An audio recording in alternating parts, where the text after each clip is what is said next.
Hello everyone, and welcome back to the Good Movie channel. Here is the content for episode 110 of the Douluo series.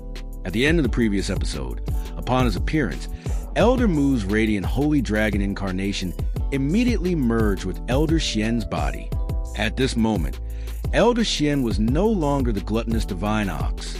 When his martial spirit was specially fused by Elder Mu, extracting the dragon clan's bloodline, he transformed into the Taotai, one of the dragon god's 9 sons.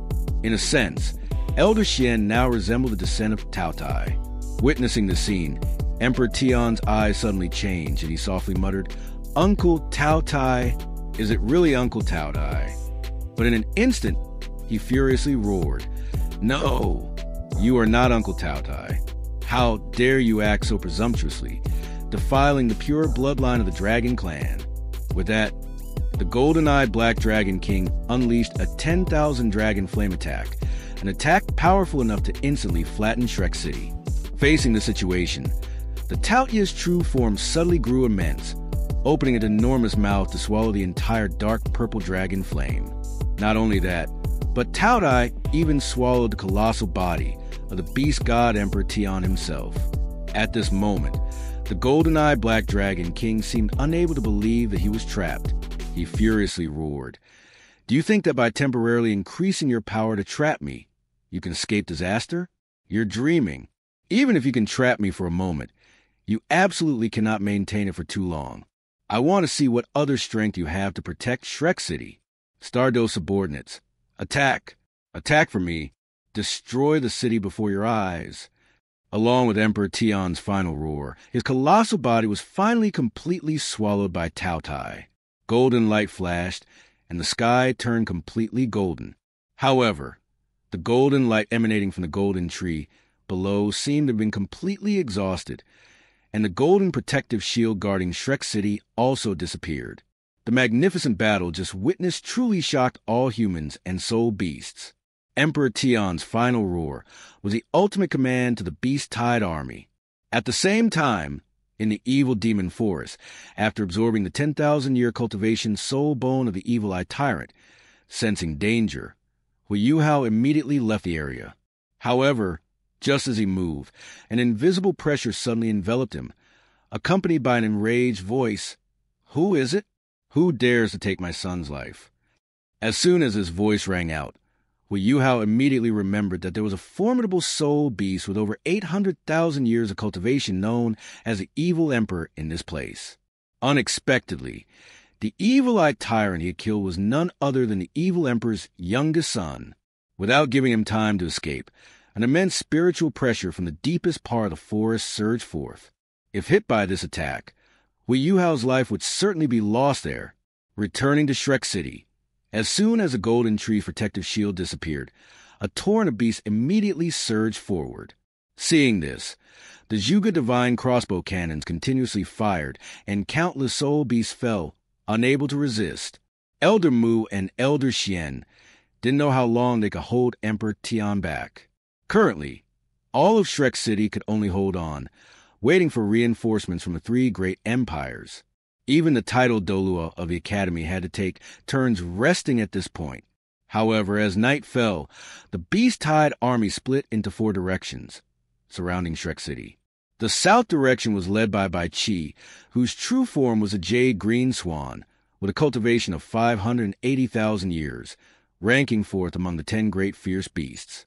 From the east, the 3-headed crimson demon Arowana, also known as the Crimson King, ranking 8th among the 10 great fierce beasts with over 300,000 years of cultivation, pressed forward. Next, in the west, guarded by the dark gold Dreadclaw Bear, this fierce beast is known by the nickname Bear King, with a cultivation of 470,000 years, ranking 6th among the 10 great fierce beasts. In terms of rank and cultivation, the Bear King was not as high as the Jade Green Swan, but if speaking of combat power, even the Jade Green Swan plus the 3-headed Crimson Demon Arowana combined might not be its match. In fact, in the entire Stardo Great Forest, only the divine beast golden-eyed Black Dragon King Emperor Tian could subdue the Bear King. Finally, in the north, present at this moment was the Lord of the plant-type soul beasts, ranking 5th among the 10 great fierce beasts, with cultivation of 530,000 years, known as the demonic eye demon tree, the 10,000 Demon King. The battle at this point had no retreat. All of Shrek City was now in a precarious situation. After splitting into 4 directions, the Bear King, the fastest of the fierce beasts, charged towards the city wall. Facing it, the Dean of the Soul Tool Department, Martial God Douluo Liner, took a step forward. Since reaching level 95 and becoming a Super Douluo, every step for her had been extremely difficult. Today, even if she had to sacrifice her life, she would fight for the glory of Shrek. Thinking this, Liner gathered momentum and unleashed a full-power strike toward the center of the Bear King's forehead.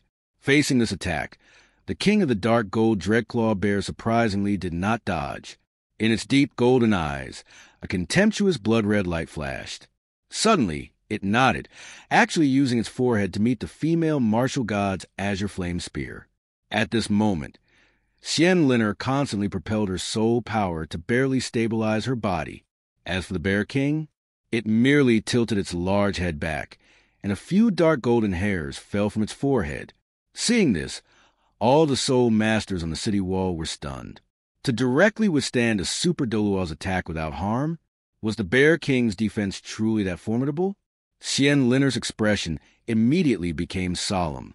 With an enraged roar, the dark gold Dreadclaw suddenly lifted high and struck straight towards Liner's head, making her clench her teeth, raise the azure flame spear in her hand, and with her 7 soul rings shining brightly, she condensed a giant azure dragon claw toward the Bear King. Fortunately, this attack wounded the Bear King, but in return it furiously unleashed a heaven-rending claw, tearing through space and creating a massive suction force. In the past, the Bear King had used the heaven-rending claw to injure Emperor Tian, showing how incredibly powerful this skill was. Facing this blow, Liner tried to resist with her Azure Flame Dragon Guard, but failed. When she was almost unable to resist further, Duo rushed forward, using his Black Dragon shield to protect his crush. Finally, to counter the Bear King's attack, Duo self-destructed his martial spirit to create a massive explosion that shattered the heaven-rending claw, but he endured the full brunt of the attack's aftermath and was severely wounded. After catching Liner's body and placing her on the city wall, he immediately collapsed. At that moment, Liner was utterly heartbroken and sobbed uncontrollably. In his final moments, Black Dragon Douluo Duo confessed his feelings to Liner. That concludes episode 110 of Douluo Dalu, Peerless Tang Sect. If you found this video enjoyable, please like and subscribe to the channel to receive and watch the newest videos as soon as possible. Goodbye and see you all again.